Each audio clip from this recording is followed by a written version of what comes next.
Hello friends, हम पढ़ने वाले हैं राजस्थान में राजनीतिक जागरण। यह है टॉपिक। वैसे तो ये हम RPSC first grade first paper के लिए पढ़ रहे हैं, लेकिन ये रीड सेकंड ग्रेड सभी में, राजस्थान के सभी एग्जाम्स में पूछा जाने वाला इंपॉर्टेंट टॉपिक है राजस्थान में राजनीतिक जागरण। यदि भारत के संदर्भ में हम बात करें तो 1857 की क्रांति के बाद धीरे धीरे आम जनता राजनीतिक रूप से जागृत होना प्रारंभ हुई, जिसकी चरम परिणति 1885 ईस्वी के कांग्रेस की स्थापना थी। इसी प्रकार राजस्थान में धीरे धीरे राजनीतिक चेतना का संचार हुआ, जिसमें बहुत से राजनीतिक संगठनों और उनसे जुड़े जन नेताओं का योगदान स्मरणीय है। अब देखते हैं राजनीतिक संस्थाएं। राजस्थान सेवा संघ की स्थापना 1919 ईस्वी में विजय सिंह पथिक, रामनारायण चौधरी और हरिभाई किंकर वर्धा में गांधी जी से मिले थे, और गांधी जी से मिली प्रेरणा के फलस्वरूप वर्धा में 1919 ईस्वी में राजस्थान सेवा संघ की स्थापना की गई। इसका उद्देश्य जागीरदारों तथा उनकी प्रजा में परस्पर मैत्री संबंध स्थापित करना, उनके सदस्यों का इसके जो राजस्थान सेवा संघ था, इसके कार्यकारिणी सदस्यों का क्या ध्येय वाक्य था? जान के खौफ से, कर्तव्य से नहीं हटूंगा, कभी काम न रह जाए, जान रहे न रहे। राजस्थान सेवा संघ के आजीवन सदस्य विजय सिंह पथिक, रामनारायण चौधरी, श्रीमती अंजना देवी चौधरी और माणिक्यलाल वर्मा, शोभालाल गुप्त, कुंवर मदन सिंह, हरिभाई किंकर, पंडित नानूराम शर्मा एवं लादूराम दोषी थे। और इस संघ के द्वारा वर्धा से राजस्थान केसरी साप्ताहिक और बाद में अजमेर से नवीन राजस्थान प्रकाशित किया गया। वर्धा से ही इस संघ के द्वारा कौन कौन से समाचार पत्र, एक तो राजस्थान केसरी साप्ताहिक था और बाद में अजमेर से नवजीवन प्रकाशित किया गया। अक्टूबर 1920 में राजस्थान सेवा संघ को वर्धा से लाकर अजमेर में स्थापित किया गया। राजस्थान सेवा संघ ने बिचौलिया और बेगू में किसान आंदोलन, सिरोही और उदयपुर में भील आंदोलन का मार्गदर्शन भी किया था। 1924 में रामनारायण चौधरी और शोभालाल गुप्त को तरुण राजस्थान के देशद्रोहात्मक सामग्री प्रकाशित करने के अपराध में गिरफ्तार किया गया और न्यायालय ने रामनारायण को तो मुक्त कर दिया, किंतु शोभालाल गुप्त को 2 वर्षों के कठोर कारावास की सजा मिली। 1924 में मारवाड़ सरकार ने पथिक को गिरफ्तार कर लिया और उन्हें 5 वर्ष की सजा सुनाई। पथिक को कैद किए जाने के बाद से सेवा संघ के पदाधिकारियों एवं सदस्यों में परस्पर मतभेद शुरू हो गए। इसके बाद 26-27 में विजय सिंह पथिक और रामनारायण चौधरी के बीच मतभेद अत्यधिक बढ़ गए और राजस्थान सेवा संघ समाप्त सा हो गया था।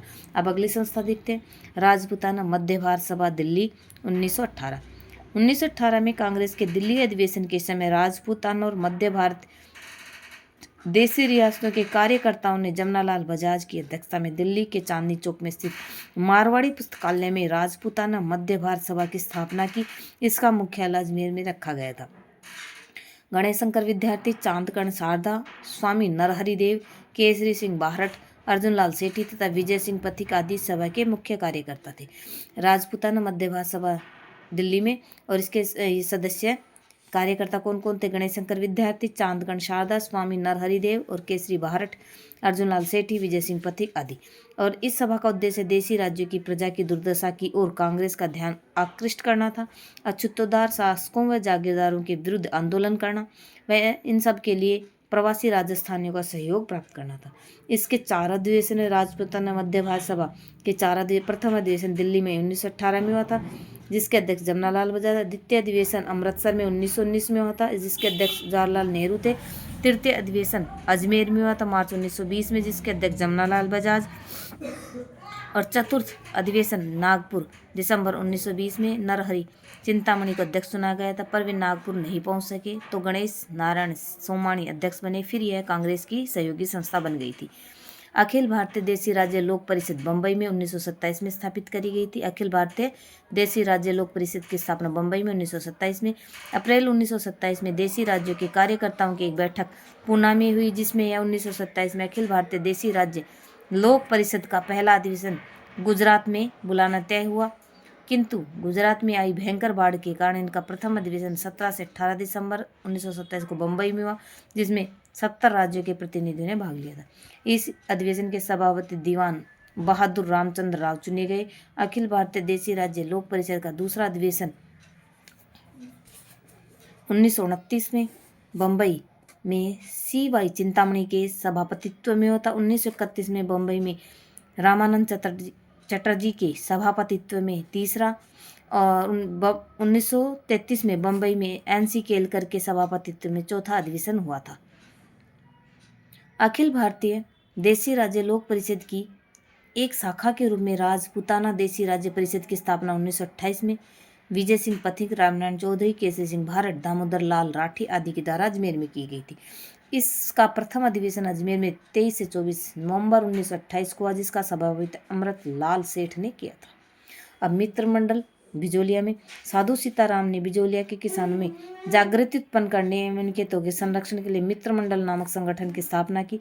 ब्रह्मदेव, दाधीच, फतेहकरण चारण, भंवरलाल स्वर्णकार, मंगललाल, बीलू, घासीलाल, चित्तौड़ आदि संगठन के कार्यकर्ता जो जागीरदारों की निरंकुशता तथा अत्याचारों का विरोध करते तथा किसानों को संगठित करते थे।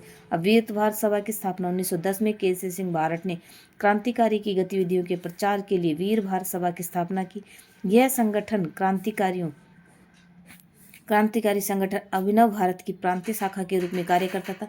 वीर भारत समाज की स्थापना विजय सिंह पथिक ने की थी और ये अलग है। वीर भारत सभा 1910 में केसरी सिंह भारत और वीर भारत समाज की स्थापना विजय सिंह पथिक ने की थी। विद्या प्रचारिणी सभा चित्तौड़गढ़ में 1912 में स्थापित हुई थी। बिजोलिया में हरिभाई किंकर विद्या प्रचारिणी सभा की स्थापना चित्तौड़गढ़ में 1911 ईस्वी में की। 1915 में विजय सिंह पथिक ने बिजोलिया में इस पाठशाला के संचालन का दायित्व ग्रहण किया। विद्या प्रचारिणी सभा ने बिजोलिया किसान आंदोलन के लिए किसान श्रम सेवकों में विशाल सेना तैयार की, जिसने अहिंसक सत्याग्रह द्वारा दीर्घकाल तक सामंत व राज्य की सत्ता में संघर्ष किया। सर्वहितकारिणी सभा चूरू 1907। 1905 में बंगाल विभाजन के फलस्वरूप हुए आंदोलन से बीकानेर राज्य के प्रबुद्धजन भी प्रभावित हुए और 1907 में स्वामी गोपाल दास ने पंडित कन्हैया लाल तथा श्री राम मास्टर के सहयोग से चूरू में सर्वहितकारिणी सभा की स्थापना की, जो अपने राजनीतिक कार्यों के कारण चूरू की कांग्रेस कहलाई। चूरू की कांग्रेस सर्वहितकारिणी सभा चूरू में 1907 में स्थापित हुई थी। अपने राजनीतिक कार्यों के कारण चूरू की कांग्रेस कहलाई। विद्या प्रचार, पीड़ितों की सेवा तथा समाज सुधार कार्यों को इसने अपना उद्देश्य बनाया। नारी शिक्षा के लिए चूरू में सर्वहितकारिणी पुत्री पाठशाला की स्थापना करी गई और इसी प्रकार हरिजनों को शिक्षित करने व स्वावलंबी बनने के लिए कबीर पाठशाला की स्थापना करी गई। इसने राज्य के अदालतों में हिंदी भाषा का प्रयोग करने की भी मांग की। और सद्विद्या प्रचारिणी सभा बीकानेर 1920। बीकानेर में राजनीतिक जागृति 1920 के बाद दृष्टिगत हुई, जब लोगों ने बर्बरता और अन्याय के खिलाफ संघर्ष के लिए सद्विद्या प्रचारिणी सभा बनाई। सभा के 2 सामाजिक राजनीतिक नाटकों में धर्म विजय एवं सत्य विजय के मंचन के लिए जरिए हलचल पैदा की। इनके द्वारा सामाजिक एवं राजनीतिक नाटकों का प्रचार किया गया, एक तो धर्म विजय और सत्य विजय। मारवाड़ सेवा संघ जोधपुर में 1920 में स्थापित हुआ। मारवाड़ रियासत का प्रथम राजनीतिक संगठन था। मारवाड़ रियासत का प्रथम राजनीतिक संगठन मारवाड़ सेवा संघ जोधपुर। राजस्थान सेवा संघ की तर्ज पर 1920 में जोधपुर में मारवाड़ सेवा संघ की स्थापना की गई। इसके अध्यक्ष दुर्गा शंकर तथा मंत्री प्रयागराज भंडारी थे। जयनारायण व्यास, कानमल, भंवरलाल सर्राफ, गिरधारी लाल आदि इसके सदस्य थे। मारवाड़ यूथ लीग जोधपुर में 1931 में जयनारायण व्यास के निवास पर मारवाड़ यूथ लीग की स्थापना की गई। इसका उद्देश्य जनता के अधिकारों की मांग करना तथा राज्य के दमन का विरोध करना था। और 1931 ईस्वी में लीग के कार्यकर्ताओं ने सराफा बाजार में राष्ट्रीय झंडे को फहराया तथा विदेशी माल की बिक्री को रोका। और आगे की संस्थाएं हम नेक्स्ट वीडियो में पढ़ेंगे। वीडियो आपको पूरा देखना है।